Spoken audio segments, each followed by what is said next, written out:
আপনি কি জানেন কিভাবে ল্যাবরেটরির একটা ছোট্ট টেস্ট টিউব বদলে দিচ্ছে পুরো বাংলাদেশের পশুপালনের চিত্র?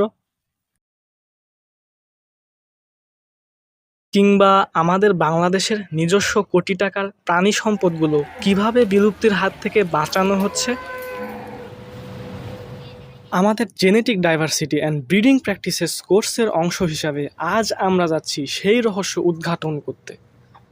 সাভারের বিয়েলা আড়াই এবং central cattle breeding and dairy farm.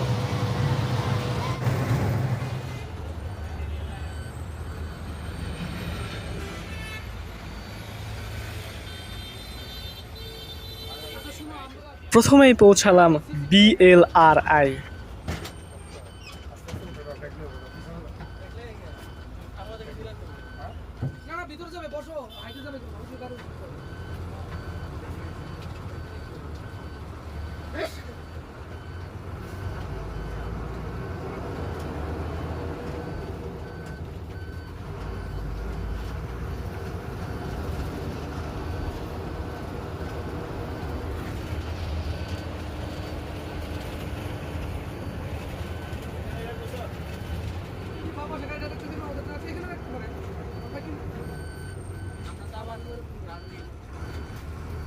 সেখানে কর্মরত আমাদের বড় ভাইরা আমাদের উষ্ণ অভ্যর্থনা জানালেন এবং তাদের স্মৃতিচারণ করলেন।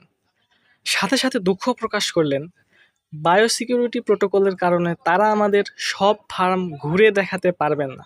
তবে বড় ভাইরা আমাদের হতাশ করেননি। এক অসাধারণ প্রেজেন্টেশনের মাধ্যমে আমাদেরকে চেনালেন বাংলাদেশের আসল রত্নদের, আমাদের ফার্ম অ্যানিম্যাল জেনেটিক রিসোর্সেস।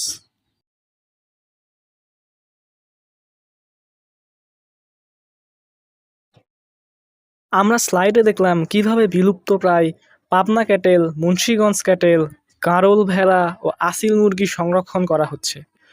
শুধু তাই না, গরুর মরণঘাতী লাম্পি স্কিন ডিজিজের টিকা কিংবা ছাগলের কৃত্রিম প্রজনন কৌশলের মতো বিএলআরআই এর সাম্প্রতিক অর্জন সম্পর্কে। প্রেজেন্টেশন শেষে আমরা রওনা হলাম ছাগল খামারের উদ্দেশ্যে। ছাগলের খামারটা বেশ দূরে, তাই আমাদেরকে বাসে চড়ে রওনা হতে হলো। যেতে যেতে বাসের জানালা দিয়ে চোখে পড়ল বিএলআর এর প্রাকৃতিক সৌন্দর্য এবং সুবিশাল মাঠ।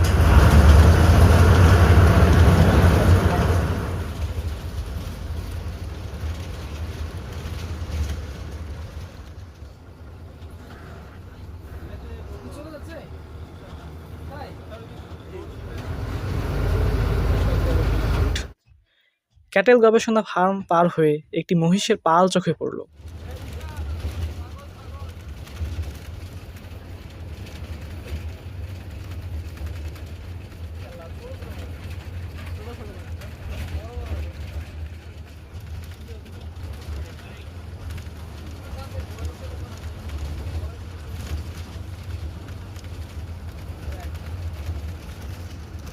পাশেই ছিল মহিষ গবেষণা খামার।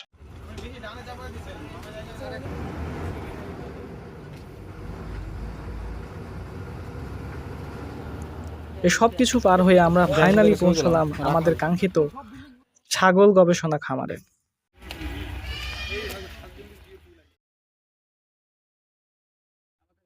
ভালো পারফর্ম করছে না আমাদের জানা অনুযায়ী আর কি, কিন্তু যখন প্রজেক্ট ছিল তখন ভালো ছিল। কারণ প্রজেক্ট তো একটা নির্দিষ্ট ছন্দে চলে, এখন প্রজেক্ট শেষ।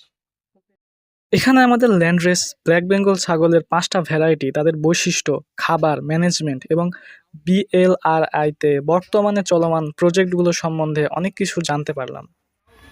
ব্রাউন বেঙ্গল,